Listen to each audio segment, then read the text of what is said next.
Thank you, John, and thank you all of Grenada Forum. You folks really represent what I fantasize will happen all across this great land, as a matter of fact, around the world. You've heard a number of speakers in the past that have enlightened you on a variety of subjects. The one tonight, this is very apropos that it be Halloween. This is probably the worst story you've ever heard. I spent a great deal of time trying to not want to believe this. But unfortunately, the evidence is that support not only Cathy O'Brien's story, and the other evidence is that Senator John DeCamp from the Nebraska cover-up, Franklin cover-up as it's known, support what you're going to be hearing tonight. In addition to that, there has been a tremendous amount of information that has surfaced over the past really 3 years that has come from people who have been on the front lines.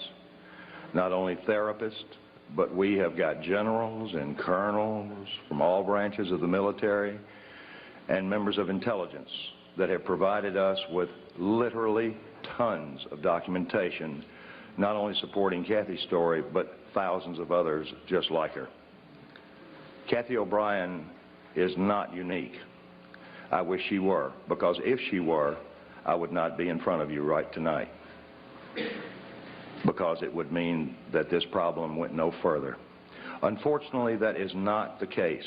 What has happened to Cathy O'Brien is happening all around the world, and it's happening in daycare centers, it's happening in homes, and not homes of Appalachian people who lack any education or any written language skills, who have been practicing incest for years. This is happening as a result of a very coordinated effort that has come out of the intelligence communities, again, from around the world. My role in all of this is relatively simple, but nevertheless complex. I'm going to give you all a background tonight of about a few minutes of MKULTRA information, and I request that you all write some questions down for us. We cannot take verbals. We will take written questions. You don't have to sign them or put your name down there, and we'll attempt to answer as many as possible. Please make the questions relevant to the subject matter, because I can't, nor can Cathy, discuss what we may surmise are other victims, other than the ones that are the most obvious ones, like Timothy McVeigh. And again, it is not our experience. We have no proof. We only have Mr. McVeigh's admissions and some other information that would support it. But that's an example of our limits. We prefer to answer any and all questions individually, standing up in front of you, because there is no such thing as a bad question. We spent about 5.5 years on the lecture circuit with law enforcement and mental health. Now, that was done to protect us. It was also done to ferret out as much information as we could regarding other survivors, as well as ferreting out information through law enforcement, or I should say cooperative law enforcement, who were like you all. They're free thinkers, and they knew something was going on, but they didn't understand it. I will attempt to give you as much background on myself so that you'll have some understanding of how I was able to do what we've accomplished, Cathy and I. But our main concern, of course, remains the same focus, and that is to get this information out to the populace of this country and all the other countries that are affected, and we don't know of many that aren't, and also to affect Cathy O'Brien's institutionalized daughter, Kelly, who, by the way, went into an institution when she was 8 years old, right after I rescued them, and she remains in that institution or an institutionalized setting to this day. I don't know how many of you all can imagine being a child and being raised in a mental institution, But I can assure you it is not a pretty sight, even though Kelly has not been mistreated as she had been prior to going into the institution. External control of the mind is not something new. It's thousands of years old. It's recorded in caves. It's recorded the exact formula for trauma-based mind control in the Egyptian Book of the Dead. Adolf Hitler was particularly interested in mind control, and he assigned his right-hand man, Heinrich Himmler, to do some research, particularly on the families of Northern European, multi-generational, sexually abused, psychologically abused, physically abused children. You see, I'm sure each of us understands, those of us that read the Bible and understand its literal interpretation about the sins of the father, understand what multi-generational abuse means. In this case, multi-generational abuse, and that begins, by the way, at birth, involves horrendous sexual and psychological and physical abuse that is put on these children by their caregivers. Well, Adolf Hitler knew pardon me, that these people who are abused become very, very receptive to external control of their mind. They also develop some incredible abilities, like 44 times visual acuity. Now, I know that it doesn't take a rocket scientist, pardon the pun, to figure out how we could use somebody with 44 times the average person's visual acuity. It's called special forces. Special forces individuals are screened very carefully. Now, back when I was working for the Defense Department in a project known as MKULTRA, which was the exact project that Adolf Hitler assigned Himmler to do on multi-generationally abused children, I saw nothing of what Cathy O'Brien is reporting. I saw no abuse. What I saw in the prison systems and in the mental institutions were people who had a chance to recover their lives and their mind. I saw things that were very benevolent, and I really and truly believe the information that I was seeing would eventually reduce our prison and our mental institution populations dramatically, because I saw true rehabilitation occur without the use of trauma. Well, I was sworn to secrecy on the things that I witnessed, on the equipment that was developed, and I can assure you that in 1967, all the way up through 1973, when I was involved in this research as a Defense Department subcontractor, the equipment that I saw then was 25 to 30 years ahead of anything known on this planet in the private sector. I don't know if I was even seeing a portion of what was actually available. I don't know if what I was witnessing represented even a small percentage of what was actually occurring. But I was put into that job after months and months and months of psychological examinations because they knew I could keep a secret. I was given a Defense Department clearance. I knew about the Heinrich Himmler studies for Adolf Hitler, and I knew that Adolf Hitler wanted to develop some very serious people to put in places to control various regions in what he called, and George Bush called, and Nero called, the New World Order. You see, Adolf Hitler was not the first, nor was George Bush, to fantasize about this hideous idea of totalitarian government enslaving an entire globe's through mind manipulation. Now, mind manipulation comes in a lot of forms. You folks are not, you folks in this room are not falling into one big, huge trap, and that is information control. And I, again, thank the Grenada Forum for bringing Cathy and I in to impart this message, because we need your support. This book is not distributed through bookstores for the most part. The few bookstores that do handle it directly with us. To guard the integrity of the book so that it would go totally uncensored, we published it ourselves the first time. We now have an opportunity before us because many of the people Cathy has mentioned in the book have been indicted for a variety of reasons, or are facing indictments, or have fled their respective countries, or stepped down from power. For one simple reason: corruption that they could not cover up. Now, the corruption that we're talking about here goes beyond, I hope, most of you all's limits of experience. It certainly went beyond mine.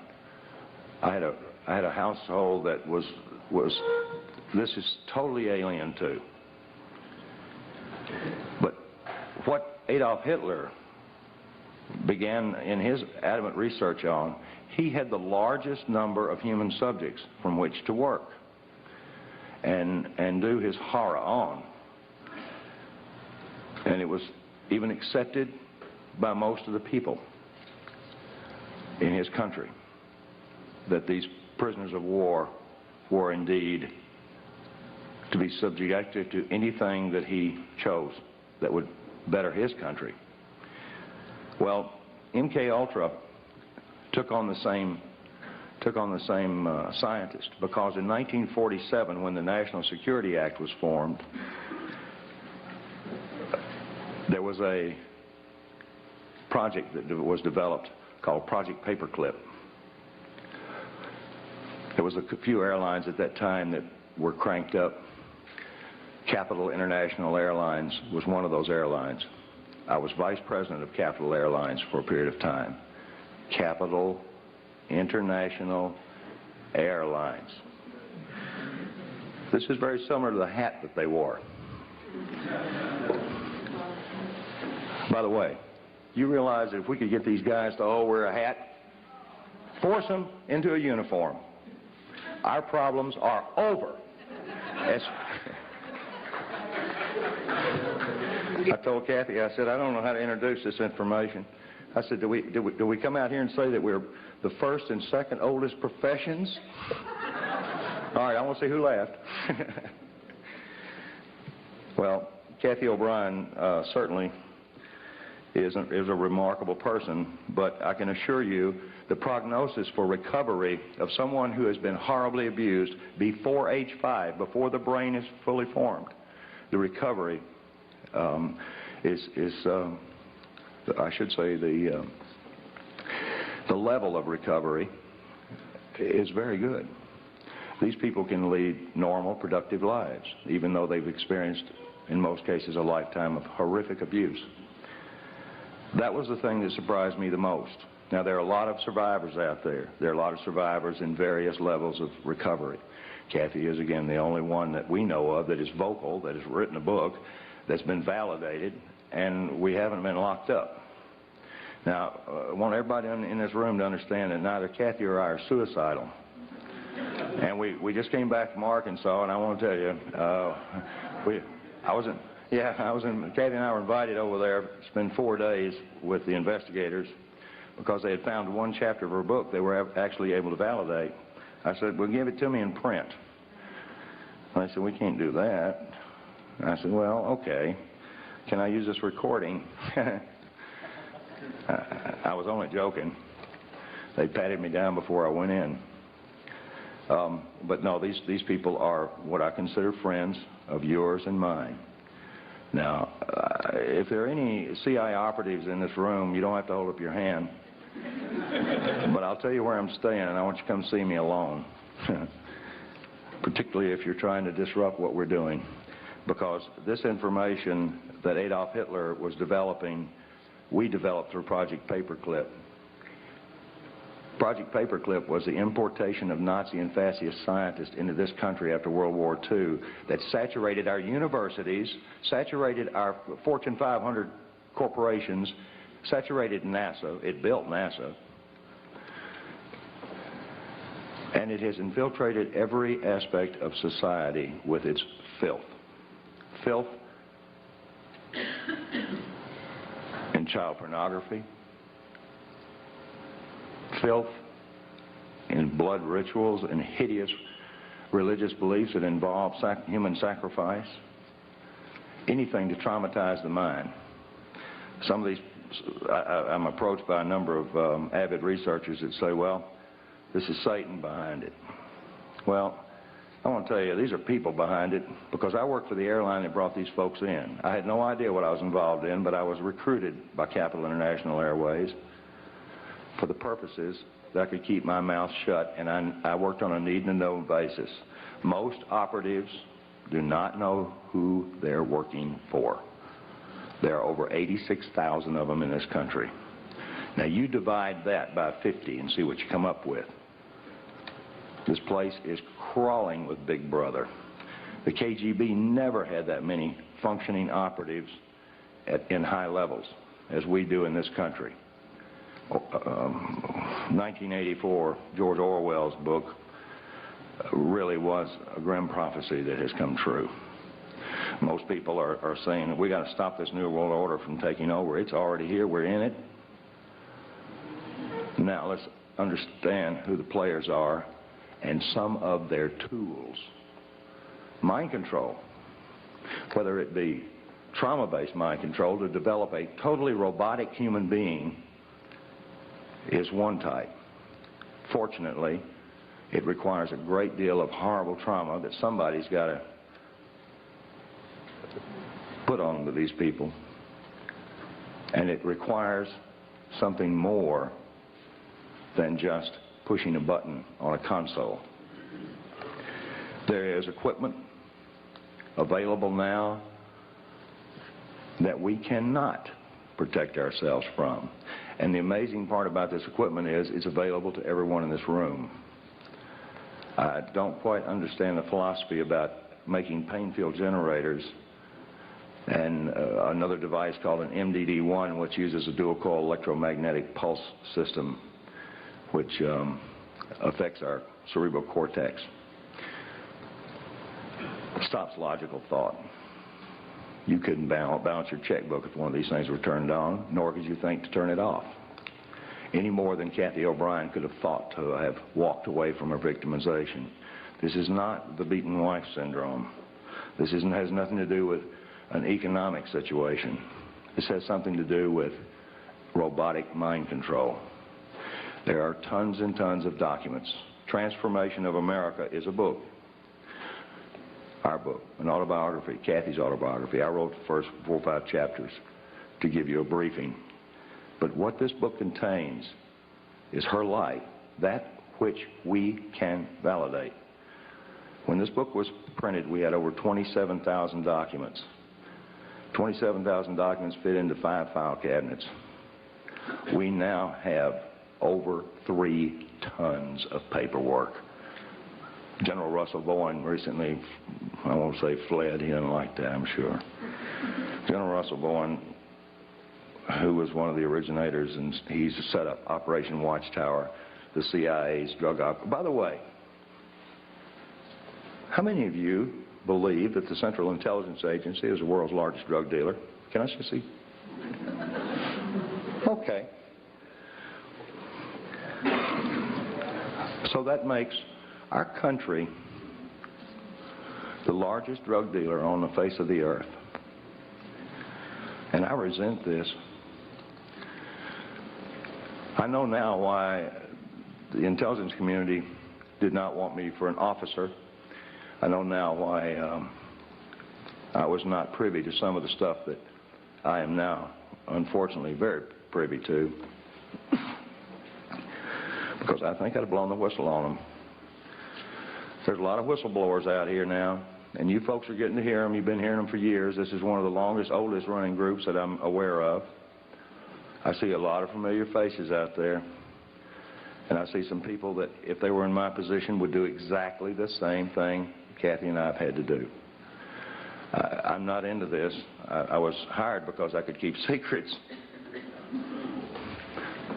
This is against my programming. But I can assure you of this. It would be against God and everything that I am if I didn't get up here and talk and present Cathy O'Brien so that she can present her story.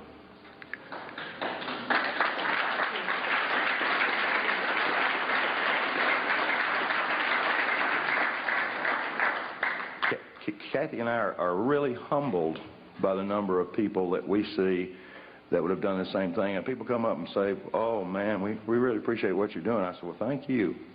And I appreciate hearing that. I even appreciate people when they say, this is hard to believe. I'm going to look at this book and I'm going to look at these documents. I tell them, please, please, please do this. Look in the back of our book and you'll get a thumbnail sketch of some books that you can get that are written by doctors, intelligence officers, and a number of other concerned professionals who present the elements of what Cathy experienced. In 1977, the 95th U.S. Congress had met because this is good news, because I wouldn't have 1 ounce of credibility up here as far as MKULTRA goes if this didn't come out, and I couldn't even tell you the code name.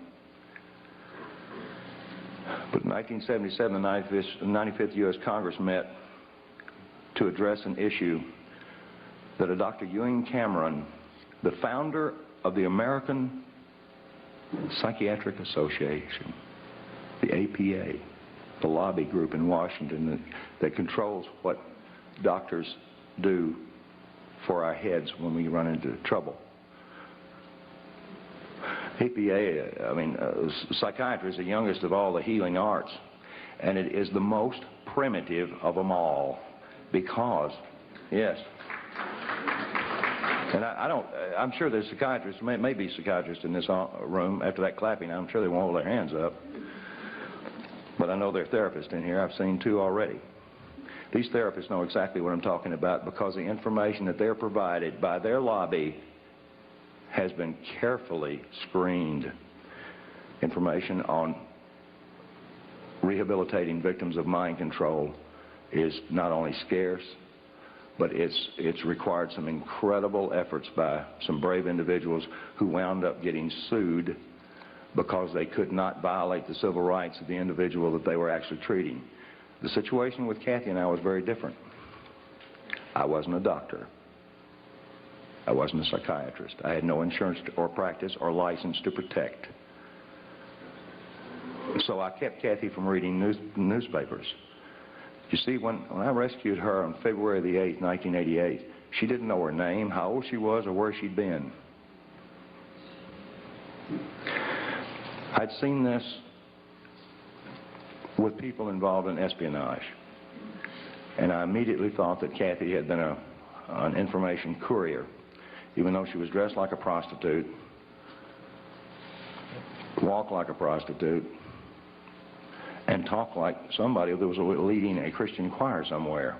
And it was such a conflict, I couldn't quite grasp this contrast until I was given a great deal of information from some people involved in intelligence in this country and abroad.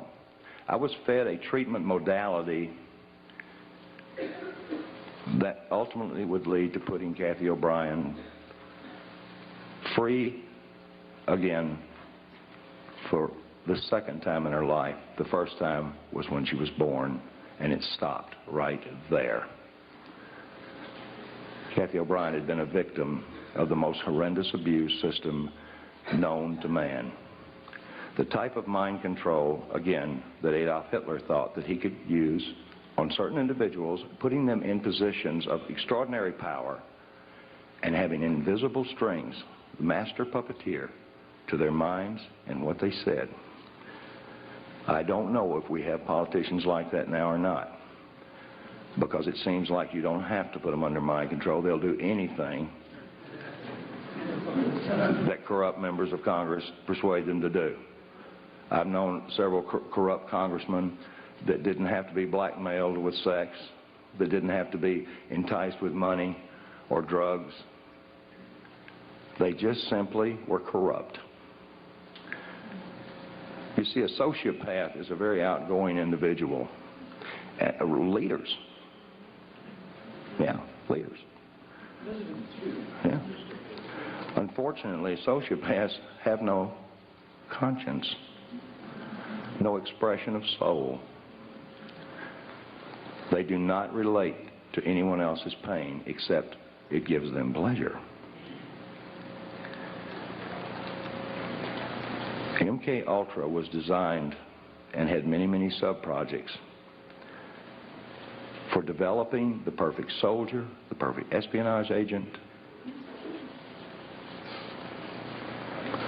things that I was told that would cover an area of our national security that no soldier and no diplomat could possibly cover. No one told me that we were using them as drug mules and prostitutes. No one told me that we were using them for breeders so that children could be provided sheiks,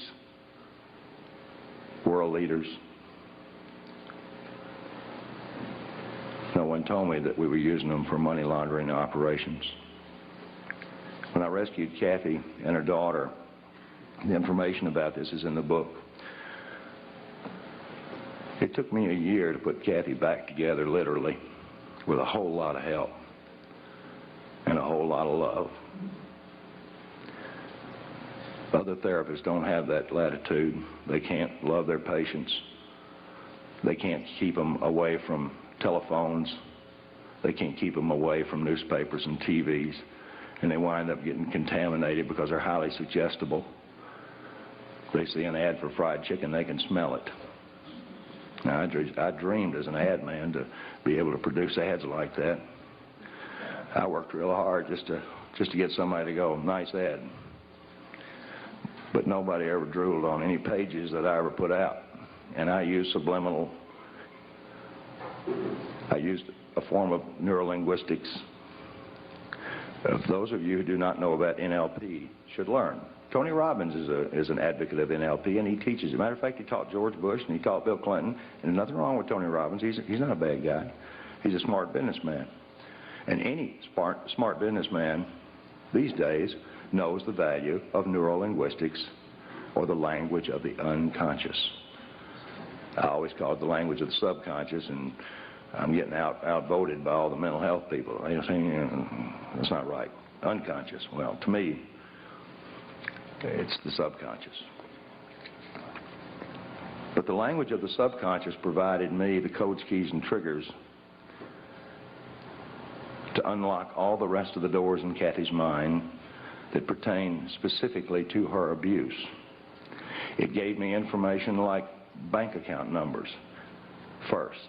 And I found that rather unusual until I found out that most people who had worked around MKULTRA and knew anything about deprogramming, and by the way, it's nothing more. I'm nothing more than a hacker. Instead of hacking a hard drive computer, I'm hacking the hard drive up here. This job as a hacker provided me some incredible information on bank account numbers. And instead of going down and looting the bank accounts and having to hide for the rest of my natural life in luxury, I took them to the FBI and gave them to them. Not because I knew they were clean or dirty. It's because I didn't want them to kill me over it. I provided everything that's in this book over a period of 3.5 years to every state, federal, and local law enforcement agency that was directly involved with this case. And the names of over 1,000 agencies and people are in this book. I wanted to get this before Congress. I wanted to get it before Congress like happened in the 95th U.S. Congress in 1977, when the wife of a Canadian cabinet member had gone in to a mental hospital in Montreal where Dr. Ewan Cameron was practicing. I wonder why they say practicing. And she came out as a vegetable. Well, the cabinet member, I don't recall his name right now, he was just incensed on trying to find out what had happened to his wife. They put her through horrific electroshock tortures and every other conceivable torture, drugs, hypnosis.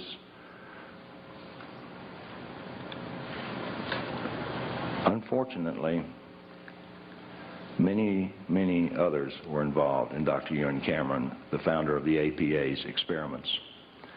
Some of those recovered ones, I'm in touch with 2 of them, and these people are highly functional and most likely will be doing the same thing we're doing. One of them will be in the very near future. I don't know of any in this country that have recovered to the point where Cathy O'Brien has, because no doctor can dedicate 16 to 18 hours a day, day in, day out, 7 days a week, and violate every civil right that they've got and get away with it legally.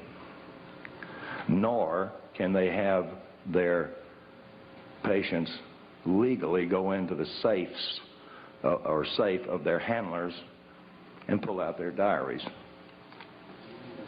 Ooh. By the way, in one of the diaries, it's got Bill Clinton's home phone number. It's got Dick Thornburg on a coke deal for $20,000. And the list goes on. This is a small group, gang. I suppose, if you consider the population of the United States, it's so fractional, these bad guys that are in control of all of us, it's so fractional that we wonder what on earth could they be doing. People wonder how does Clinton survive all of these attacks against him? How did George Bush survive the attacks against him? Well, he didn't. He went out of office, but I don't believe anything changed. I believe the guy that he had for his replacement did exactly what he wanted to do, like start out with NAFTA and GATT. We're, as David Icke so eloquently said, a one-party system. There are ways to change that, and there are a number of people that are making some very positive efforts in that direction. But that's their job. My job and Cathy's job is to stand before groups like you, very nervous, because we're not nervous that we stand in front of you so much as we want to make sure that the information you get will excite you enough to where you'll go out and talk about it, or go out and investigate it and talk about it some more. That's all we want to do. We attempt to get our books out by the case, and they get real cheap when you buy a case of them. One box of books, 36 books, $252 if we deliver them. This book is information. It is truth, and it is truth that will set us free. I am absolutely intent on the idea that the information contained in this book will indeed reach the eyes of those who can see. And the information contained on this video that's being produced right now will reach the eyes of those that can hear and see truth, so that they will get out and begin to wonder why Sirhan had the same psychiatrist, Jolyon West, Lee Harvey Oswald, Timothy McVeigh. Now, boy, I'll tell you, this guy is real popular. He's right down here at UCLA. He was also the first person to call me on my unlisted, unpublished, fake name telephone out in the boonies outside of Anchorage, Alaska, after I rescued Cathy and her daughter. And a woman by the name of Margaret Singer, who may be a friend of one or two of y'all out there, but I don't miss a chance to bring out the fact that she was the one that sent another character in on us up there. I wasn't I wasn't connected well enough to be told not to do anything on my own. And at the time, I was absolutely out of my mind from hearing this stuff. I was suffering from what is known as post-traumatic stress disorder. I was shell-shocked after hearing what Cathy and Kelly were showing me, and then or telling me, and I was showing this information to members of the intelligence community and members of U.S. Customs and other branches of federal law enforcement who validated it for me, thank you. I apologize to everybody that buys our book and reads it, because I tried to make my portion of it informative enough to where it wouldn't hurt you. And I told Cathy that she had to include enough detail in the book, such as the anatomical details of her alleged abusers, so that we could get them into court and make them drop their pants.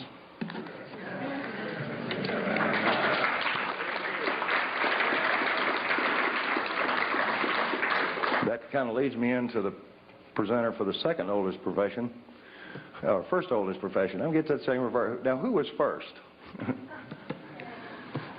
Well, I don't know. It's a long debate in the intelligence community whether prostitutes or spies came first and second. I don't know.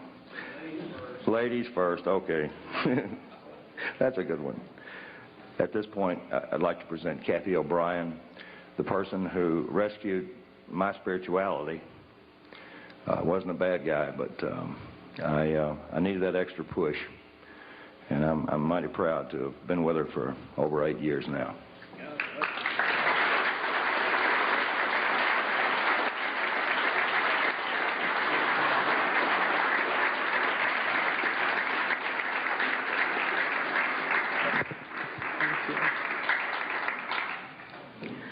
I want to thank each and every one of you for coming out here tonight to arm yourselves with knowledge about a tool that's being covertly used to usher in what Adolf Hitler and George Bush termed New World Order, and that's mind control. I've enjoyed talking with quite a few of you earlier this evening pertaining to how mind control has affected some of you or some of your loved ones. Mind control is very prevalent in this country and around the world. These criminals that are in control of our country operate on the philosophy that secret knowledge equals power. Many government secrets and personal reputations were staked on the belief that I could not be deprogrammed to remember those things that I was supposed to forget. They were wrong. For as intelligent as these perpetrators are, they're limited in their thinking by their own immorality. They don't have wisdom. They don't think deep. And they never considered the strength of the human spirit. They never considered what would happen when a good man like Mark Phillips gained knowledge of their secrets and used them to restore a mind rather than control one. I know that I'm extremely fortunate to have survived my CIA, MKULTRA, White House, Pentagon level, trauma-based mind control victimization. Now that I'm in control of my own mind and ultimately my free will, I'm telling everything that I witnessed and saw and heard and photographically recorded behind the scenes of this New World Order effort. By telling their secrets, their power is eroding.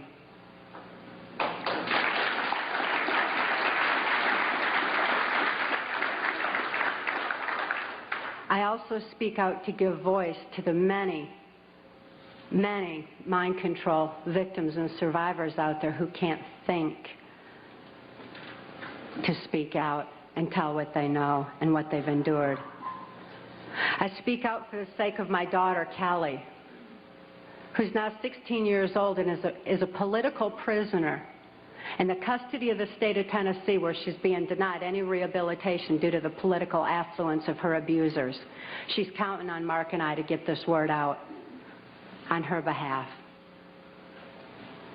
For Kelly's sake and for your sake, Mark and I have gone to great lengths to document the facts and the truths that are listed in our book, Transformation of America.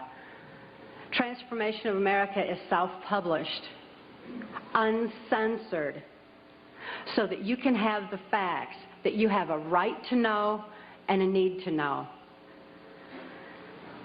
These truths have been covered up and kept from all of us for a long time under a blanket of so-called national security. This is the same blanket of national security that has prevented us from obtaining justice despite the extensive evidences and documentation we have. We have over 27,000 documents and evidences. Government insider testimony, medical records, more than enough evidence for any legal procedure in this country, including congressional. But this blanket of national security has stopped us from obtaining justice. It's time for truth to prevail. It's time that these truths were brought to light for the sake of humanity as we know it. I'd like to begin by defining mind control by my experience. I realized that my experience was extreme, that the extensive, total robotic, absolute mind control I endured is more limited than the kind of mind control that's proliferating in society. Mind control has kind of a sliding scale where you've got the total robotic mind control on one side, and you've got mind control that's proliferating, such as in occultism in this country, or Global Education 2000, where children are losing their freedom of thought and their ability to critically analyze. There's so many different aspects of society that are affected by mind control in varying degrees. It's imperative that this information get out. And as I explained, my victimization, it certainly can be applied to all different facets of mind control and mind manipulation. And as Mark and I have heard so many, many times from people who have read the book and heard us speak out, that this is a thread that's tying things together. All of a sudden, this whole new world order is making sense. The erosion of constitutional values, the erosion of morality in this country, all of a sudden, it begins to make sense when we learn about mind control. I was born in 1957 in Muskegon, Michigan, to a multi-generational incest-based family. This means my father was sexually abused as a child, my mother was sexually abused as a child, and they were sexually abusing me. My father sexually abused me as far back as I can remember, and I've often heard him state that he began substituting his penis for my mother's nipple while I was still an infant.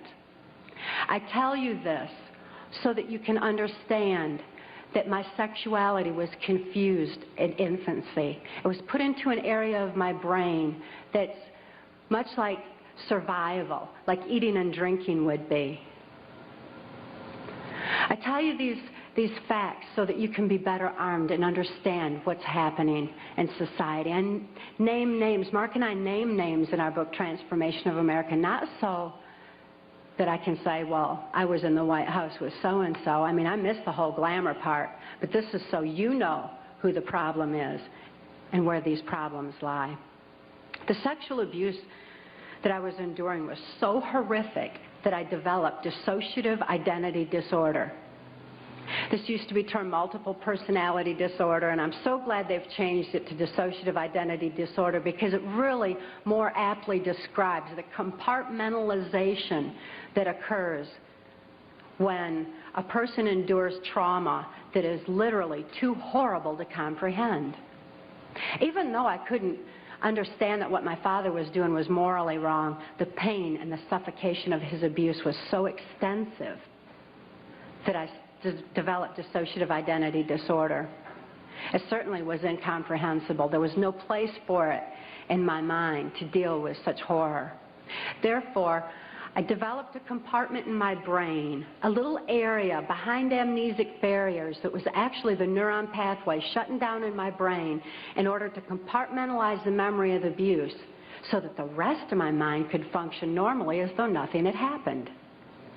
So if I'd see my father at the dinner table, I didn't remember sexual abuse.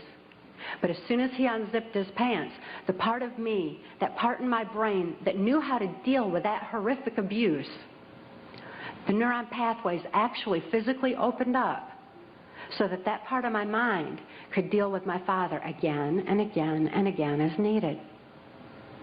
I certainly had a lot of experiences within that compartment that dealt with my father's abuse. But I didn't have a full range of perceptions. I had a very limited perception, a very limited view. Therefore, I'm so glad it's not termed personality anymore. I developed another compartment in my brain to deal with my mother's abuse. Her abuse was primarily psychological. She suffered from dissociative identity disorder herself, and I don't hold her accountable for her actions the way that I do my father, who is fully aware of what he was doing. My mother, in spite of her inability to control herself, destroyed any remnants of self-esteem that I might have developed. And her abuse was so horrific that I developed another compartment in my brain just to deal with my mother. I developed another compartment to deal with the child pornography that my father was subjecting me to. He was earning his living as a worm digger on a 6th grade education and supplemented the family income with child pornography that was being distributed through the local Michigan mafia pornography ring. At that time, there's a criminal faction of our government that was interested in targeting children such as myself for mind control, because this compartmentalization of memory was something that they deemed ideal for keeping government secrets. After all, if I couldn't think to remember, how could I tell about it? Additionally, people who suffer from dissociative identity disorder develop a photographic memory behind those amnesic barriers, because the brain has a defense mechanism that when trauma occurs, it photographically records events surrounding trauma. And an example of this would be that many of you who are old enough to remember, when John F. Kennedy was assassinated, most people know exactly where they were and what they were doing, because this was an event that traumatized the nation. And this exemplifies how the mind photographically records events surrounding trauma.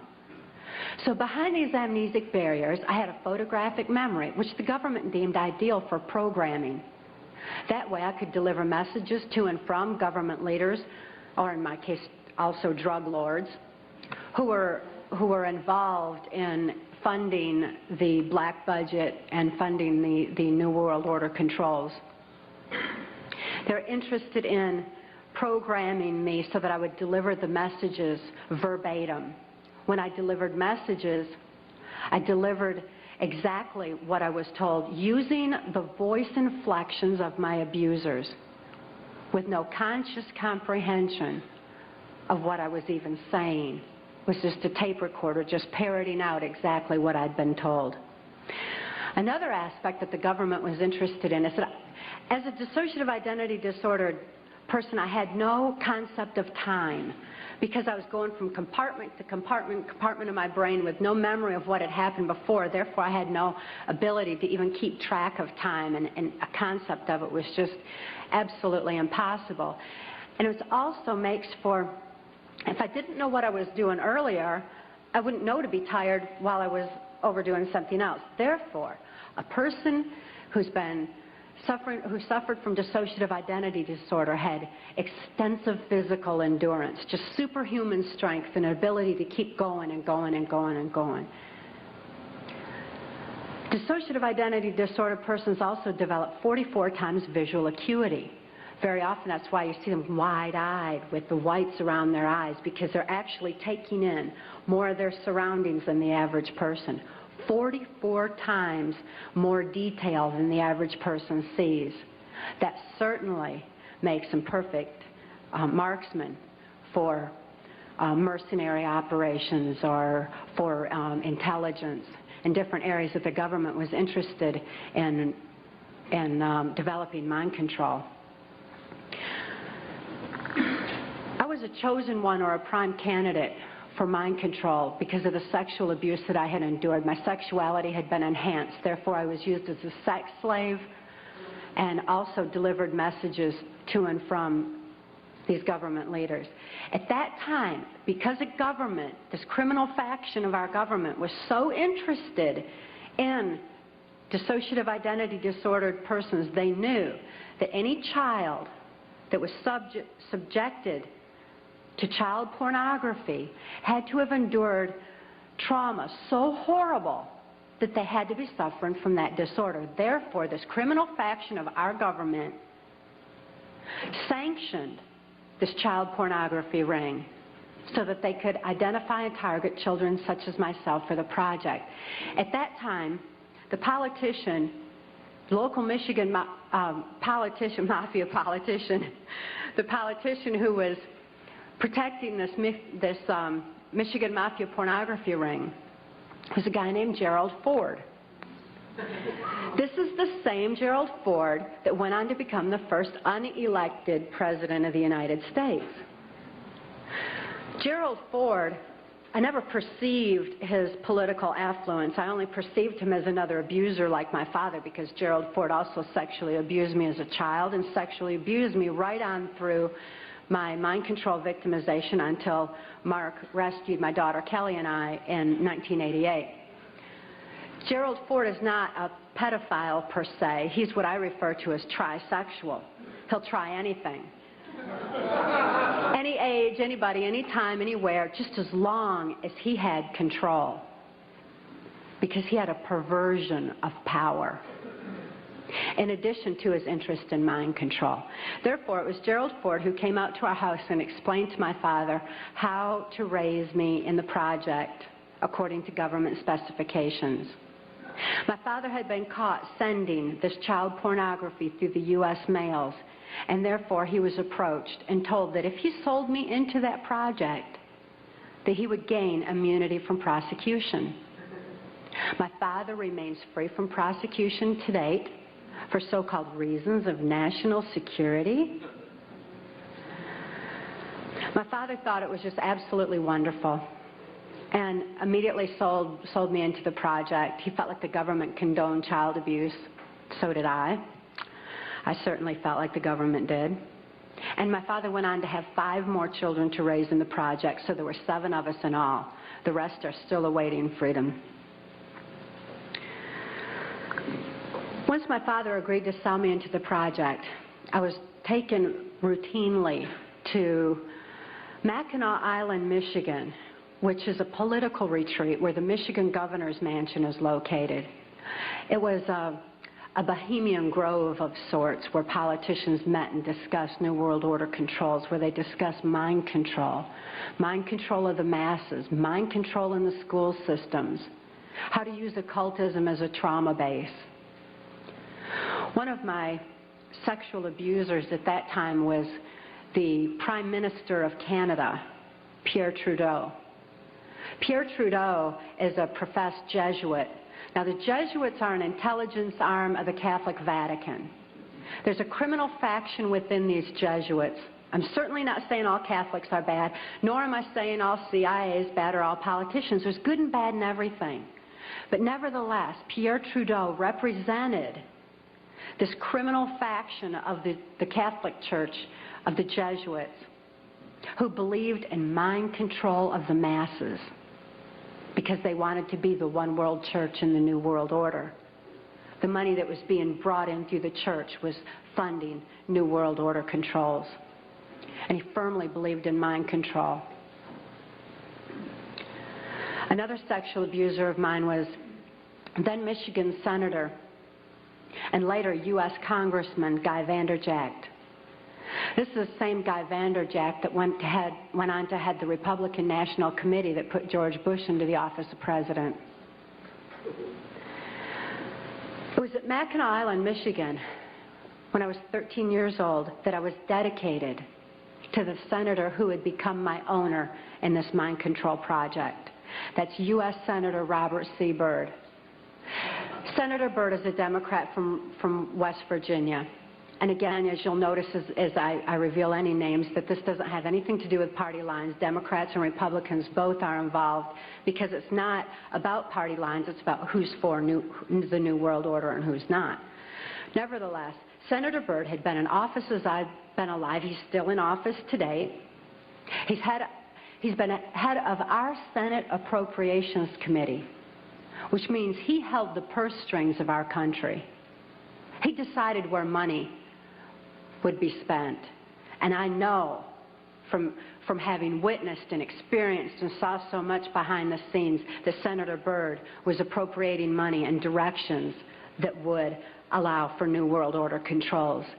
Not only that, but my father, for having sold me into this project, was granted a lucrative military contract for making camshafts for military automobiles and all. My father became extremely wealthy on his 6th grade education. Senator Byrd, as my owner, would decide where I should go, when, what operations I would be forced to carry out during the Reagan-Bush administration, what places I should be taken specifically for mind control programming. Senator Byrd directed all of my activities. Also around that time, I'd made my first communion in Muskegon's St. Francis de Sales Church. Having made my first communion, I also endured an extra ritual after that was referred to as the right to remain silent. That's R-I-T-E, as in ritual. This involved Congressman Vanderjagt and the head of our church at that time, a Father Don. And they subjected me to an occult blood ritual. This was so horrific. It was this reversal of the Catholic Mass. It confused my mind, because when a person's operating on a subconscious level because they're so traumatized that consciously there's no place for what they're enduring, the subconscious mind has no ability to discern and to question and to reason the same way that the conscious mind does. And this reversal of the Catholic Mass into occultism just made it all seem to run together in my mind. It was absolutely horrific. This blood ritual was so horrible that my mind readily accepted the mind manipulation that I endured afterwards, a hypnotic language, the neuro-linguistic programming, mind-controlled programming, that actually changed the way that my brain was functioning, so that, you know, that part of my brain that I said would open up to deal with my father's abuse again and again? They changed that so that they decided when, where, and how that particular compartment of my brain would be opened and accessed. And they replaced the triggering mechanism with hypnotic codes, keys, and triggers, hand signals. There's also phone tones that can also open those neuron pathways and give access to the compartmentalized memory as well. They replaced that at that time. And this was with this right to remain silent. I also had a silence in my head after that, because up until that time, I heard, it was just my own voice, but I heard my voice arguing back and forth with all these different perceptions and from the different compartments in order that I could formulate some kind of a decision about things. I remember before the right to remain silent that I had some free thoughts of my own, and I had hoped for a place in the world where people didn't abuse each other. I'd hoped to have 10 children that I knew would be at least 10 children in this world that weren't abused. I'd hoped for those things, but with the right to remain silent, I lost my capacity, my ability for free will thinking. I lost my ability to even hope anymore. I lost all free will entirely. This right to remain silent silenced this argument that always went on in my head, and instead all I ever heard from that point on was the voices of my abusers directing me, telling me exactly what it was I was supposed to do. I could only robotically follow those instructions and carry them out. By the time By the time I was ready for high school, Senator Byrd ordered that I be sent to Muskegon Catholic Central High School. At that time, there was an enormous emergence of information. The Catholics had long since learned the effects of trauma on the human mind. They'd learned it and kept records of it for so many years, with such things as the Spanish Inquisition and other aspects where people who didn't follow the belief systems were wiped out. The Crusaders had also recorded a great deal of information pertaining to trauma on the human mind. This information was being merged with the Hitler-Himmler research that the CIA had taken and had been advancing on. The combination of the merging of the information was very powerful. And Muskegon Catholic Central was a place where this information was being brought together. It was at Catholic Central that the very basis, the very groundwork for Global Education 2000 was being implemented. This is Goals 2000, outcome-based education. There's many different names for the program that's being implemented in our school systems. It's being forced on our children by the federal government. Global Education 2000 was designed to increase our children's learning capacity while decreasing their ability to critically analyze. That way they would just readily accept whatever they were told without any question and just take all the information in. At Catholic Central, I got straight A's. I did really good in school because I was photographically recording everything in class. I endured occult ritual in the school chapel, as did numerous other students in the school. I certainly wasn't the only one. As a matter of fact, by that time, I really thought the whole world was involved in this kind of abuse. By then, my whole environment was saturated with it. This occultism, this trauma, created the photographic recording of all that I learned in school. Of course, I had no ability to critically analyze it or to creatively use it in any way, but the information was sure in there. It was while I was at Catholic Central that Gerald Ford went into the office of president. I had been conditioned by that time to believe that I had no place to run and no place to hide. This is a phrase that's used to lock in mind control victims of varying levels. There's no place to run, no place to hide. We're watching you. I certainly felt like I had no place to run and no place to hide. Who would I turn to? I couldn't turn to my parents. I couldn't turn to my church.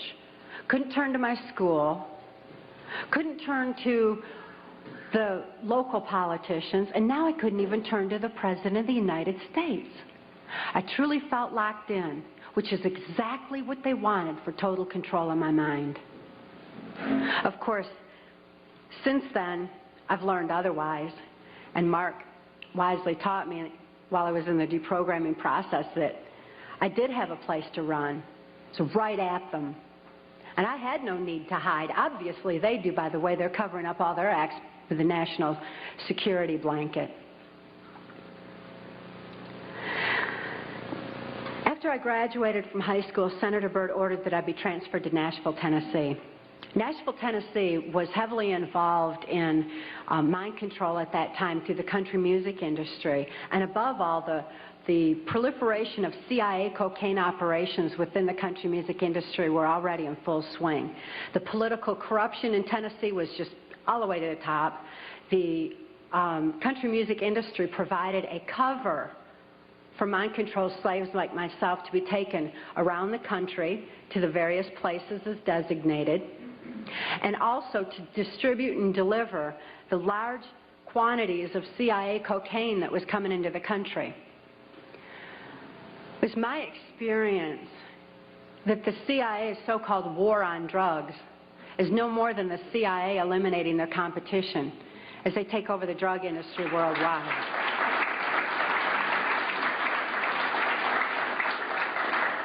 They took their war on drugs to our street corners and turned our streets into a bloodbath.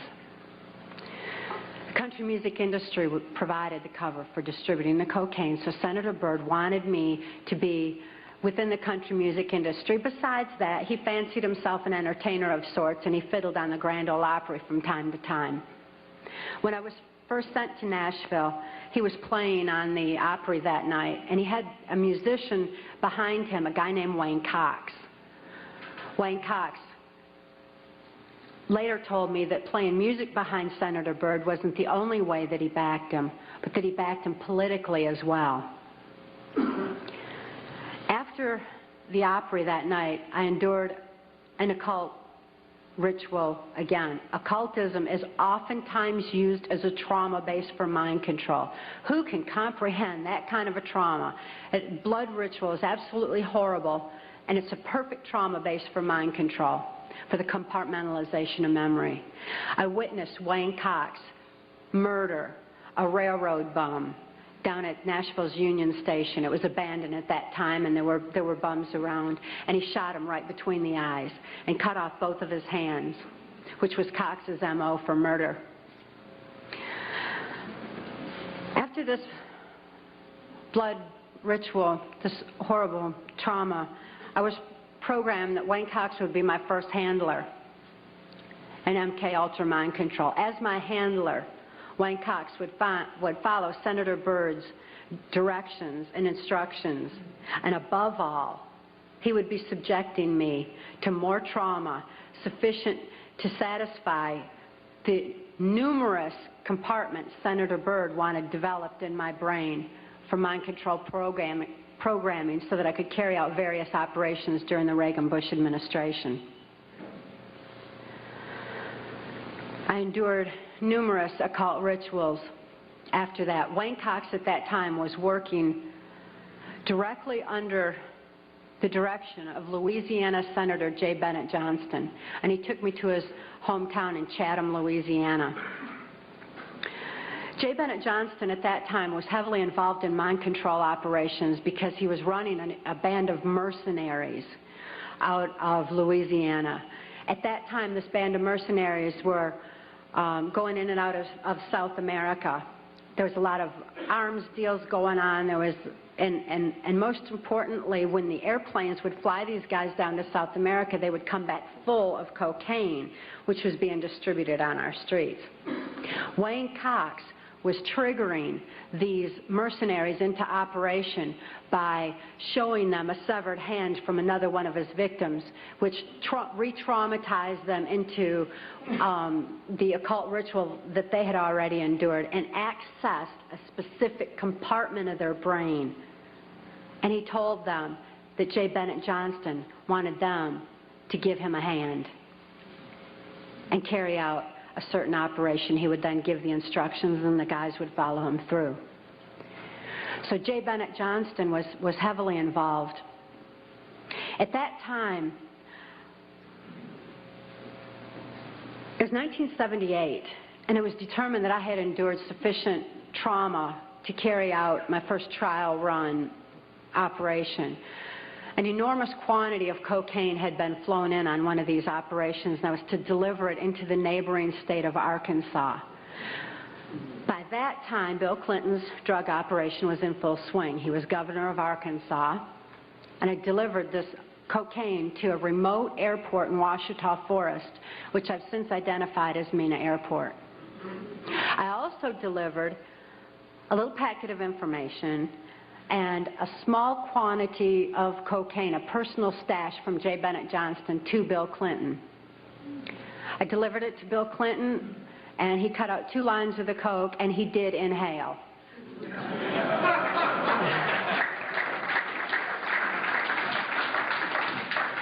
That certainly wasn't the only time I saw Bill Clinton using cocaine. My sexual experience with Bill Clinton was extremely limited, in spite of the fact that I was a sex slave. It was my experience that Bill Clinton is bisexual, leaning far more towards a homosexual end. All I've ever seen him involved in was a homosexual activity, with very limited experience with him myself. Whereas my experience was much more prevalent with Hillary Clinton, because Hillary is also bisexual, leaning more towards a homosexual end, and it was she who accessed my sex programming to fulfill her perversions. Around this same time, J. Bennett Johnston subjected me to some other mind manipulation that involved, instead of an occult theme, an alien theme. Now these guys who are manipulating my mind and programming me for mind control purposes claimed, and these criminals in control of our country as well, claimed to be gods, demons, and aliens, in order that I feel totally helpless, in order that I felt like they were beyond my realm to affect. And it certainly worked at that time. J. Bennett Johnston told me that he was an alien. He told me that he had been part of the Philadelphia experiment, and when the ship disappeared, it came back a spaceship. This is in keeping with kind of an air-water mirror theme that NASA uses quite frequently, a reversal, because, this, again, the subconscious mind doesn't have any reasoning capacity. J. Bennett Johnston then showed me, through his office at General Dynamics, a then top-secret stealth. Here was this triangular stealth that wasn't in any of the school books, wasn't being talked about anywhere, wasn't out in the newspapers or anything else. It was being withheld. It was still a top-secret weapon system. But I saw this triangular stealth. It looked like a spaceship to me. I'd never seen anything like that. And everything that J. Bennett Johnston was doing and he was involved in certainly was alien to me. So it was easy for me to accept the idea that what was happening was in fact being perpetrated by aliens. I'm not saying that there's no such thing as aliens. That would be foolish of me to even say anything like that at all. But what I am saying is that it was my experience that these were people claiming to be aliens. If there's a reality out there pertaining to any alien influence, we need to sort out the government misinformation and disinformation and mind manipulation techniques that they're using. I know for a fact that the plan is to make all of us feel totally helpless, that what's happening is beyond our realm to affect because we've been taken over by aliens, that our Independence Day is dawning. So beware of that. Understand that those criminals have been keeping information and technology from us under their blanket of national security. They are 25 years ahead of us at least, technologically. Can you imagine what they've got now? 25 years ahead? What's happened that you're aware of in the last 25 years? Microwave ovens, we've got computerization, and they've had access to all of that to continue their own advancements. They're way ahead. So when they say, it's aliens, and they show us some incredible technology, don't fall into the trap of feeling totally helpless, that this is beyond our realm to affect. Superstition begins where knowledge leaves off. And they have been keeping knowledge from us for a long time. People have all kinds of belief systems. And I'm sure each and every one of you has various and different belief systems as well. Regardless of what your belief system is, it is imperative that you know that these criminals are people. They are within our realm to affect. They need to be held accountable for their actions and their crimes against humanity.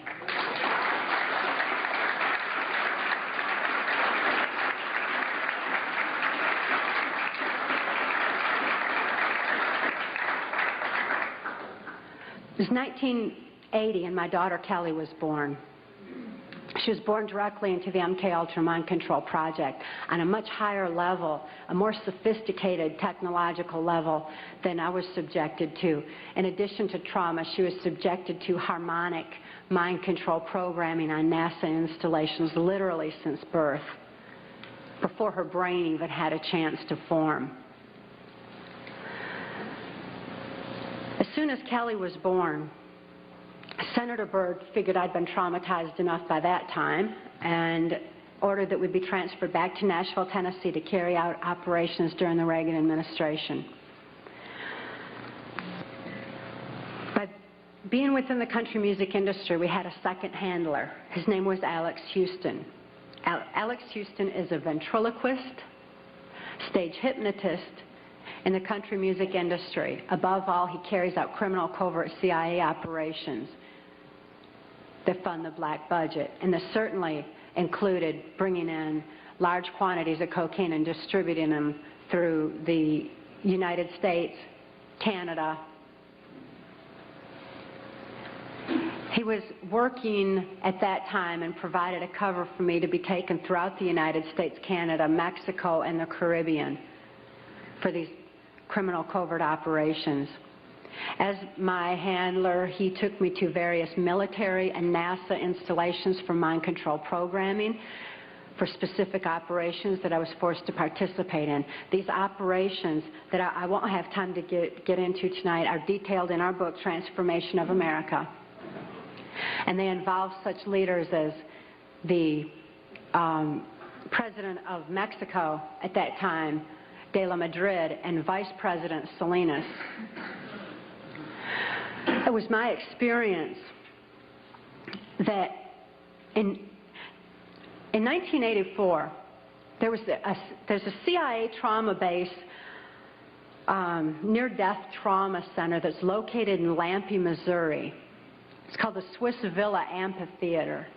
And they'd bring certain involved country music acts in to bring large quantities of cocaine or bring the cocaine out for distribution, because Lampe, Missouri is just across the Arkansas line and is very much a part of Bill Clinton's cocaine operation. And it was in full swing at that time. It's also interesting to note that this Lampe, Missouri operation is where the country music industry was more conveniently relocated, you know, right there in Branson, so that it would be closer to Clinton's cocaine operations. Lampe, Missouri was a place where I heard George Bush and Bill Clinton talking, where from the point of view I had, they certainly were friends, and they didn't recognize any party lines between them. That's something for the, you know, a smoke and mirrors illusion for the public. It's not something they adhere to, because they had exactly the same agenda, and that was for bringing in this new world order. I heard George Bush talking at that time. He was talking to Bill Clinton, and I've since photographically recorded it and wrote it verbatim in our book, that when the American people became disillusioned with Republicans leading them into the New World Order, that Bill Clinton, as a Democrat, was going to be put into the office of president. This was decided in 1984. Actually, I'd heard about it even prior to that, but that, as of 1984, they were already discussing it as an absolute fact. It was also discussed in the groundwork for NAFTA that by the time George Bush went into the office of president, that Salinas was going to become president of Mexico, and they together would be bringing in the NAFTA, which was the beginning of New World Order controls. I was forced to participate in the criminal groundwork for NAFTA, the opening of the Juarez-Mexican border to the free trade of drugs, free trade of our nation's children. It's absolutely appalling, the criminal roots of NAFTA. Again, this is detailed in the book. But it's interesting to note that these political moves had already been decided way back when. And as I deprogrammed, and as I was, it was really something to me to find out people didn't know about this stuff. I mean, it was so obvious to me. I didn't realize that people were unaware and had bought into some kind of smoke and mirrors illusions of what was going on, and never thought to look behind the scenes to what was really going on. But I understand good people don't think that way. They don't have criminal minds. They don't think to look for that kind of criminal activity. Just like these guys are limited in their thinking by immorality, good people are kind of blinded from that kind of criminal activity until their eyes are open to truth. But this criminal activity that was going on at that time. The people that were involved were following directions from George Bush. I don't purport to know it all. I don't purport to know that George Bush is at the very top of all this, but he is as high up as I knew. It was my experience that Ronald Reagan answered to George Bush, not robotically, not under mind control, but willingly, because George Bush was respected for what he knew about bringing in the New World Order. Consider his past. George Bush first began with the United Nations. Then he went on to head our CIA. Then he ran our country through 3 administrations that I'm aware of, the Reagan administration, his administration, and the Clinton administration, because Reagan and Clinton both answered to him. Mexican President de la Madrid answered to him and knew that Salinas was to be coming into power, and Salinas had more influence in Mexico at that time than de la Madrid, that, as far as my experience was concerned. Also, Saudi Arabian King Fahd followed orders from George Bush, as did the Prime Minister of Canada, Brian Mulroney. In 1983, I heard Ronald Reagan and Brian Mulroney discussing the New World Order.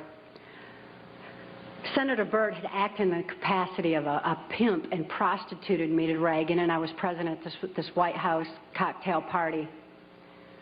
Now, Ronald Reagan certainly provided a wonderful smoke and mirrors illusion for all of us. For those of you who don't want to believe that he's involved in this, he told you he's an actor. And he did a real good job of it for a long time. That was his role. That's what he was supposed to do. Nevertheless, I heard Ronald Reagan telling Brian Mulroney that he believed the only way to world peace was through mind control of the masses. I know from experience there's no peace of mind under mind control. And I wonder at a world peace where people don't have peace of mind. Mind control, the ramifications of mind control are far-reaching, because I also know that under mind control there's no free thought. Without free thought, there's no free will. Without God-given free will, there's no soul expression. What kind of a world peace can we have without any free will or any soul expression, without any spirituality? Mind control needs to be exposed in order that people maintain their freedom of thought, in order that people maintain their free will and have that spiritual expression, because of spirituality, when people have soul and spirituality, they're going to be acting in a capacity of love anyway. That is where world peace is, not in mind control.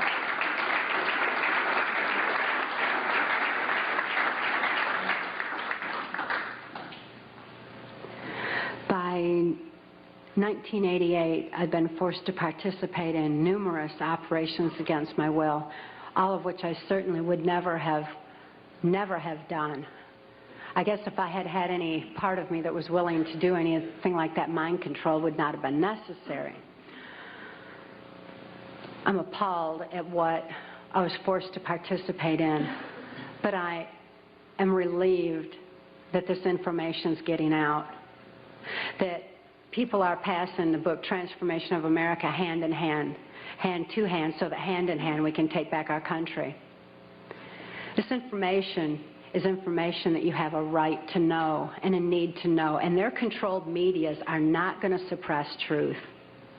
Truth prevails.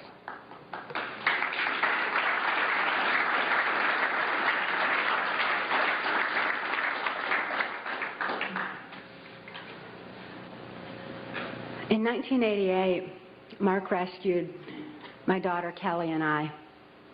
We couldn't think to escape. I couldn't think to save my daughter any more than I could think to save myself. And all those childhood hopes and dreams were certainly hadn't come to fruition. When Mark rescued Kelly and I, we didn't have any ability to even hope for good people. We didn't know they even existed. We didn't have a capacity to trust anyone. It wasn't within our realm of experience. I couldn't think to reason that Mark was a good guy. But I'd seen him with his animals. And even though I didn't have any ability to consciously reason, and Kelly didn't have any ability to consciously reason things out or to think things out, we had this extra sense developed. We sensed things very strongly. After all, when you consider that we use, 10% of our brain, we'd been like blasted into other parts of our brain, and these parts of our brain were real perceptive on what's considered, I suppose, psychic levels by some definition. When we had a sense for things, kind of like the animals did. And we noticed that the animals loved Mark. He had these raccoons that he'd rescued. He had 3 raccoons, and they all loved him, and they hugged him, and they wrapped their arms around his neck, and they patted on his face and kissed him. And, you know, that was really a neat thing for us to see, because we had only seen our animals abused. We lived on a farm. We had lived on a farm, and we had dogs and cats and horses and cows and guineas and chickens and all kinds of animals, all of which Alex Houston tortured or killed to keep us in line to, you know, if we didn't do this, this would happen to our pet. And we loved our animals. Please bear this in mind, that people who abuse children oftentimes abuse animals. If you see someone abusing an animal, keep your eyes open, look further, make sure those kids are safe. I've never seen an exception to this rule. Not that there's not one out there somewhere, but I've never seen an exception to it. So it was very telling to us that these animals loved Mark. Additionally, when he came in and rescued us, I mean, here we were under the gun of the CIA. Everything was very precarious, to say the least. I was 30 years old. I was supposed to be killed, as most mind-controlled slaves are at the age of 30. Besides, I was considered too old for sex by that time, so I was supposed to be wiped out. But Mark came in and rescued me from certain death and rescued my daughter from a fate much worse than death, and took the time to rescue our animals. He packed up all those cows and horses and guineas and chickens and loaded them up on these different trailers and everything, and brought them to safety as well. This had a profound impact on Kelly and I. We certainly developed an ability to trust right there and then. Mark took us to the safety and serenity of Alaska.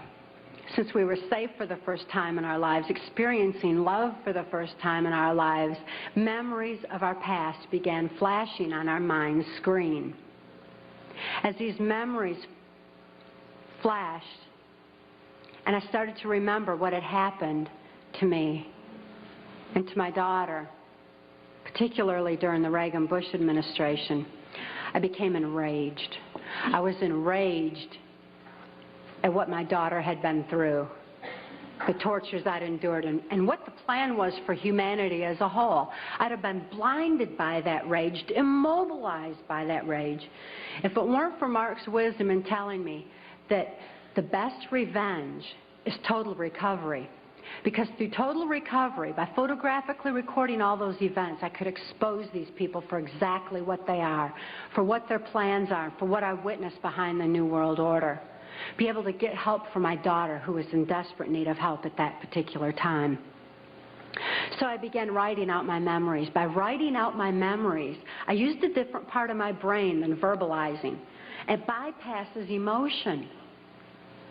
Bypassing emotion was very necessary for logically making the incomprehensible comprehensible, for understanding and grasping what had happened to us and what could be done with that information. Kelly was not so fortunate. Because of the harmonic programming that she'd endured, remembering the traumas and deprogramming the program did not allow her access to all parts of her brain as it did me. She still needed some technological equipment to help her recover. She needed to actually have those neuron pathways vibrated back open with harmonic equipment. Therefore, she went into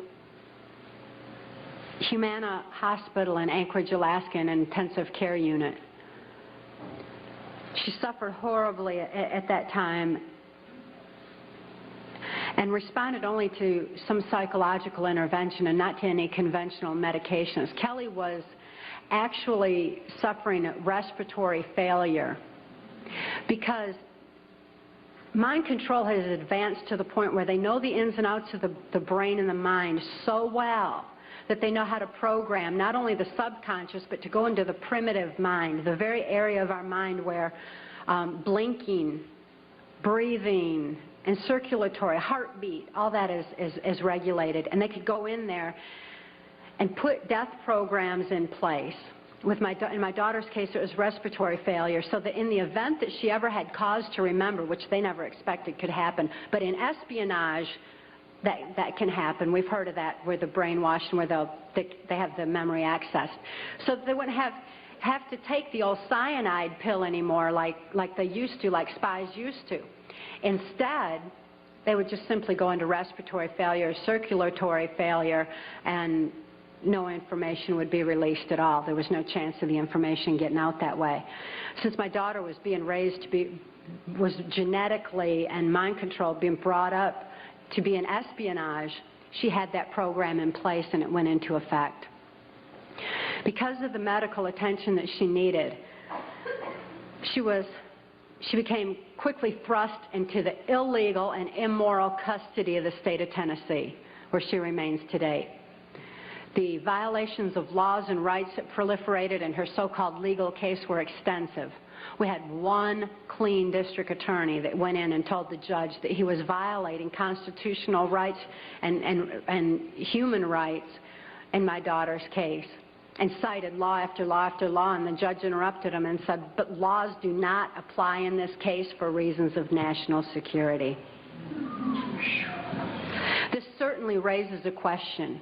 What does national security have to do with a documented, validated, and proven rape and molestation of a child's mind and body?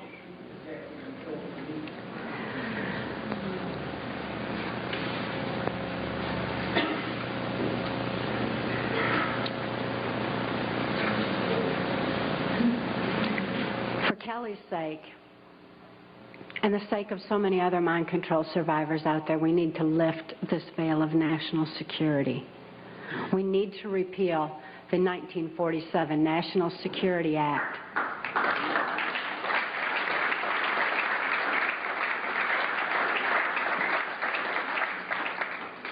This is a national security that's threatening the security of our nation when it covers up such crimes against humanity as mind control, when it covers up the CIA's so-called war on drugs, when it covers up the selling out of our country to New World Order controls. That's a national security that has nothing to do with the security of our nation. This national security has kept information pertaining to mind control for all of you for far too long. We've got to get this information out. We've got to arm others with knowledge on mind control, because knowledge is our only defense against mind control. We need to get this information out in detail so that we can all be more effective in our particular areas of taking back our country and ultimately taking back our world, for Kelly's sake, for the sake of all the other mind control survivors and victims that I know are out there. There's many, many of them. And for the sake of humanity as we know it. It is truth that sets us free. Please help us spread the word. Thank you.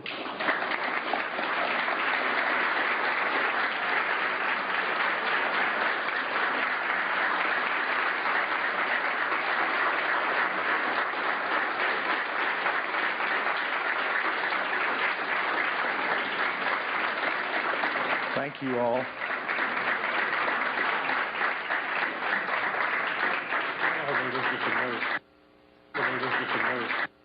Jonestown was an MKULTRA project, but now, and that's right out of the government printing office, right out of the FOIA. You can get this information just like I did, and you can look in the book, and you will see government headings from the Freedom of Information Act government printing office of various investigations done by Congress, the 93rd Congress, the 95th Congress, and so on and so forth. And if you go to your library and access those under those headings, you will come up with this information. But let me give you a little information about Jonestown. In French Guiana, the property for Jonestown, the money came through a Mexico City bank, and it was traced directly to the Central Intelligence Agency. Jonestown was not a mind control project. Mind control had long since been perfected. Jonestown was a biological weapons project. And the worst part about this whole thing is there's two other projects twice the size that have been going on, that were going on in 1977, and they're still going on today. Now, that is very much reminiscent of the house of prostitution for little children that were being used in Washington, D.C. that you read about, and even in your, I don't want to call them newspapers anymore. Yeah, the birdcage liners. Thank you. But there was a house of prostitution that these congressmen were using that was using little children in there. Well, nobody ever thought to ask, what happened to the little children that were being used? I'll tell you, they were moved right down the street, 2.5 blocks away, to 3 other houses of prostitution that still operate to this day. It's interesting to note that Wayne Cox idolized Jim Jones. He also idolized Charles Manson. This is the same Wayne Cox that's down there in Chatham, Louisiana, an occult serial killer who is immune from prosecution right now. He's free for reasons of national security. What is the name of the Jesuit order you spoke about? I mentioned in the book that they referred to themselves, not only the Jesuits, but all of them at the top of this New World Order pyramid, as the Order of the Rose. Please discuss the connection between the New World Order and the dominant network media, for example, ABC, NBC, CBS, CNN, et cetera, et cetera, et cetera. Information control, folks, is mind control. Need I say more? What you hear and what you see is all you have to base your decisions upon. We're being brainwashed. Monarch and MKUltra program started in 1953. Do you see? I don't know that. I didn't know that Monarch project started in 53. I'd be very interested in knowing how whoever wrote me this note knows that, if you want to speak to me later. Do you see any connections between government and Satanists? No, I see a direct correlation between satanic activity as well as blood traumas and other horrific types of abuse that is used as a part of their religious belief.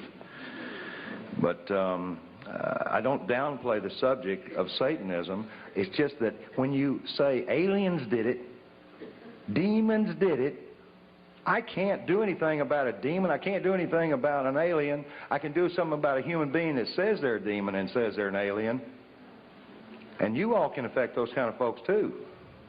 But I don't know of any way to go after a demon. And I don't know any way to go after an alien. And I'm not saying there's not aliens, and I'm not saying there's not demons. But I want to tell you all something. Every single patient up until about 1982 that was presented with dissociative identity disorder, or back in those days MPD, or multiple personality disorder, was diagnosed with demons, and they went right off the edge. And if that didn't get them, the how does that make you feel got them, or your session is up got them, when they were right in the middle of an abreaction. That's re-experiencing the trauma. So the poor patient was either going to be subjected to a exorcism by a good intention, in most cases a religious person, or an exorcism of sorts from their therapist. because they didn't have any other information. They didn't know what they were looking at. They didn't realize the brainstem was scarred, very much like they have multiple sclerosis, and that you can get people to retrain the brain right through the auditory, but you can't say, let me get that demon out, or, oh, gee, I hope the alien doesn't come get you tonight, because you're reinforcing program. So no, I'm not downplaying Satanism. I'm not downplaying any sort of religious belief. What I am downplaying is a belief that it's something other than human beings. Take one. How much mind control is in the mass media? For example, last year there's no such thing as black helicopters. As of last month, everybody knows the military has black helicopters. Mind manipulation in the media is extensive, and they're controlling us by controlling our information. The same way that they're controlling children through the information that they're being fed in the school system. To answer another question, yes, it is in our school systems now. And the computers have actually been changed where the history has been altered, and people like Thomas Jefferson even left out of history in order that our children be brought up with socialistic values. So just as our children are being manipulated in the school system, all of us are being manipulated through the medias. We need to be especially careful that when trauma occurs in this country, that we're not losing any more of our freedoms, that our freedoms aren't eroding further, because they know that the traumatic effects on your mind are making you more susceptible and more suggestible and receptive to whatever controls they want to implement. So we need to be very alert to this and very aware of it. Here's a good question. Are many FBI and CIA personnel under mind control? I've heard they are. These are incredibly good questions, y'all. And I'm going to answer this question the best way I know how. I don't personally know anybody under mind control working for the CIA or the FBI. I know a lot of them that are under information control. I do know this, that the CIA and the FBI recruits Mormons with favoritism who have just come off of their mission. Thank you. Now, these gentlemen are very receptive to taking orders. They are highly suggestible, and they are ones who I know are being manipulated. There is a disproportionate number of Mormons in both the FBI and the CIA. I do not find that to be an indictment of the Mormons. Matter of fact, we'll be in Salt Lake City speaking on the 13th of November, addressing a number of concerned Mormons because of this very subject. Staying in the religious aspect here, what do you think of Linda Blood's book, The New Satanists? Could you talk about Michael Aquino and his M.O.? Yes, absolutely. Michael Aquino is a primary mind control programmer of mine. Linda Blood is by the way, he's a litigant, too. He sues everybody that ever talks about him. Including Linda Blood. Including Linda Blood, except us. Now, he got on national television and said, yeah, I know that, Mark Phillips. He is going to be the destruction of all organized religion in this country. Well, now there's an indictment. Michael Aquino is the founder of the occult temple of Set that's proliferating on our military bases. He is with the Psychological Warfare Division. Was with the Psychological Warfare Division. Some of his power is eroding thanks to the exposure that he's getting through people like Linda Blood. And it was my experience with Michael Aquino that he does not believe in the power of Satan. He does not believe in spirituality at all. That's not a part of what he does. What he does believe in is the power of trauma on the human mind and the compartmentalization of memory through high voltage stun guns. How does mind control work? Whoever asked me that question, I hope they bought a book. Why aren't people able to see beyond mind control once they're controlled? Then it wouldn't be mind control. It'd be foot control or hand control or finger control or eye control. There's no conscious thought. There's no conscious awareness under mind control. You cannot think to get out of it. There's no reason to get out of it because you don't even think that you're being abused. You don't think. That's the simplest analogy I can give you. You are a reactionary robot. How do you get deprogrammed? with love, well, a lot of patience. The modality for doing that is in our book. It's a 15-step one, and no therapist can legally do it. I can, and I'm not doing it anymore. How come the powers that be haven't killed either of you? Two reasons. How many people in here believe in God? All right.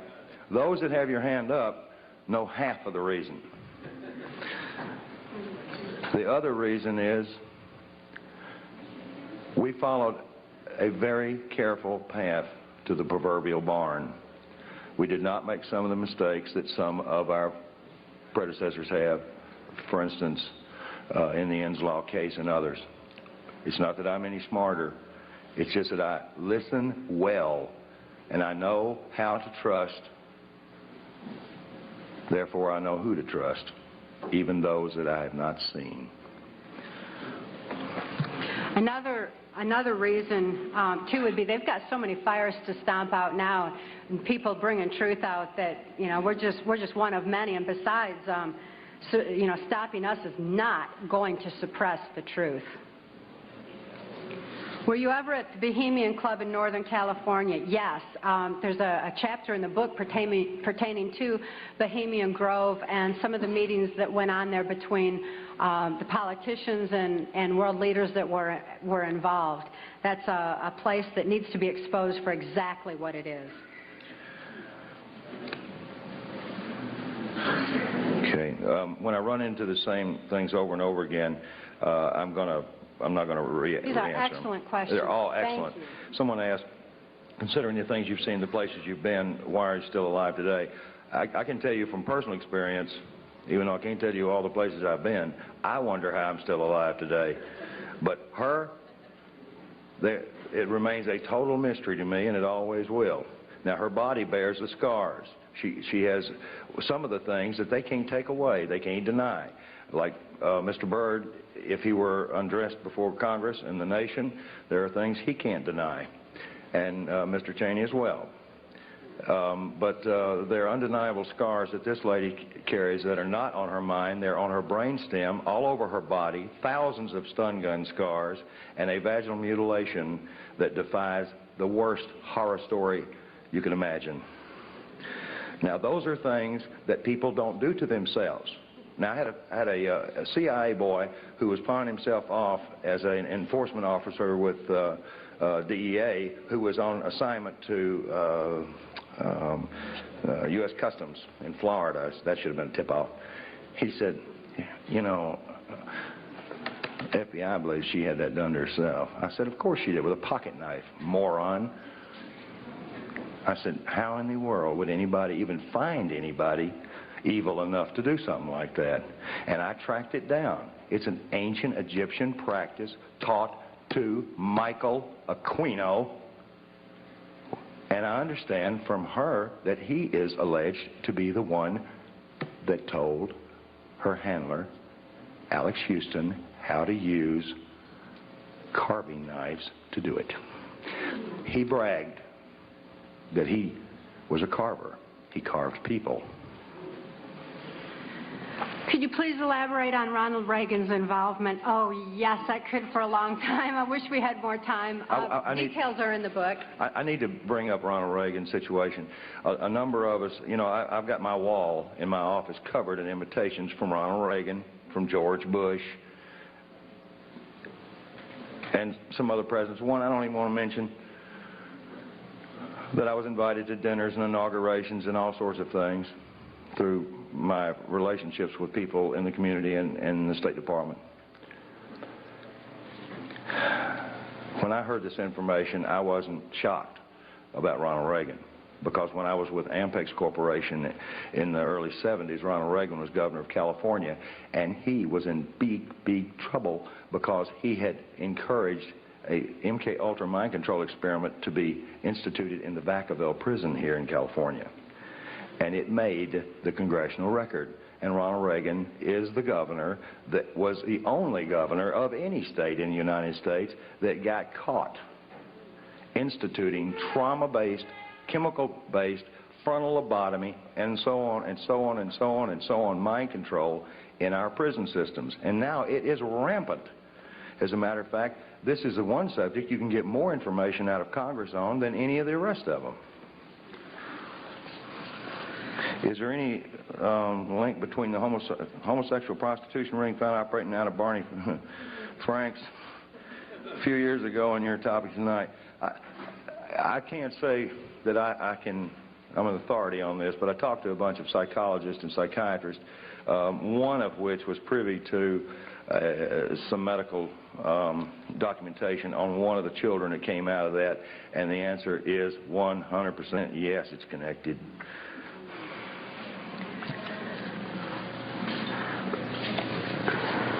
Where'd that go?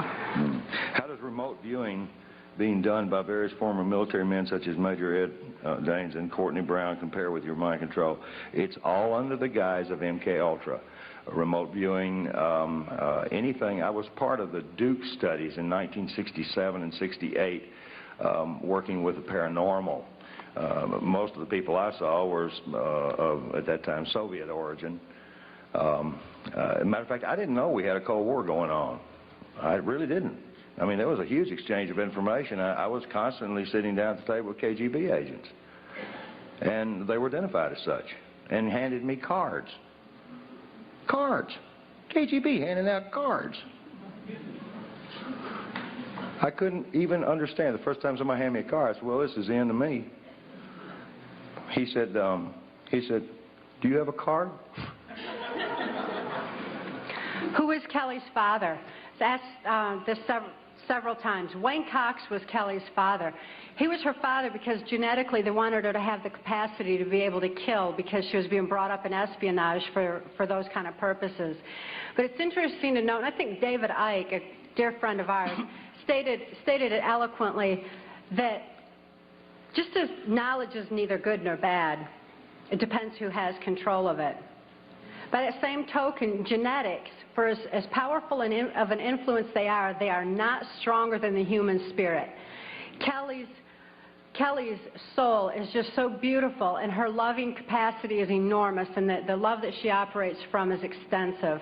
And she wants this information out for humanity's sake. So in spite of the genetics of who Kelly's father is, she's absolutely a beautiful, beautiful child. How did you get the number of operatives in this country? I don't know. Who asked me that question? Who did it? I got the answer to that three ways. There's a catalog company called Budapest out of Washington that's a catalog of spy books, and ours will soon be in it, hopefully. And there's a number of books in there. I can't remember the title now. But the New York Times also reads that catalog and orders those books.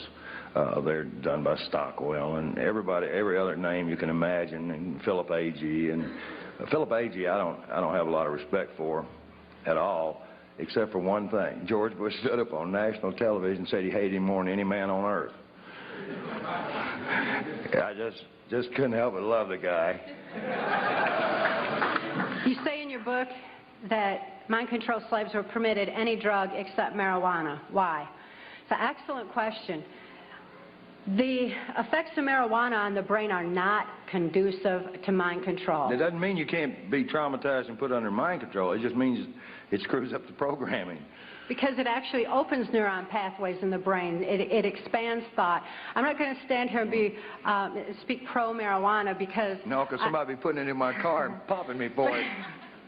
But I am anti-marijuana because we see all these ads on TV and everything, and even Dole and Clinton in their campaigns are saying, what's it, Dole said, guns, violence, and marijuana, you know, as if it's so violent, because it is not conducive to mind control. They want it off the streets more than they want their drugs, like cocaine, off the street. Marijuana is especially targeted. I don't promote the use of marijuana as a Band-Aid for mind control because, again, knowledge is our only defense against it. Tell us about the congressmen and women who are helping you. Yeah, right.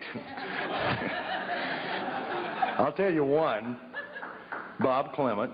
I grew up with him. Matter of fact, when his father was governor, I used to go up with him, and I remember I was highly traumatized by something I saw at the governor's mansion, which I'm not going to tell on Bob, because it didn't have anything to do with him. But there are we've got a number of clean congressmen and congresswomen that are helping us from behind the scenes. That's part of that 50% equation that we're still here. The information that we released to every member in Congress at the same time, and I had 4 congressmen, one in particular, hand-carrying every one of these packets to the respective congresswoman or congressman. That took a lot of effort on their behalf and a lot of nerve, since at that time I did not have all that information validated, but they had received information from members of the Justice Department and from U.S. Customs that Cathy O'Brien was a valid case, and that they were able to validate more than half of what was in that packet.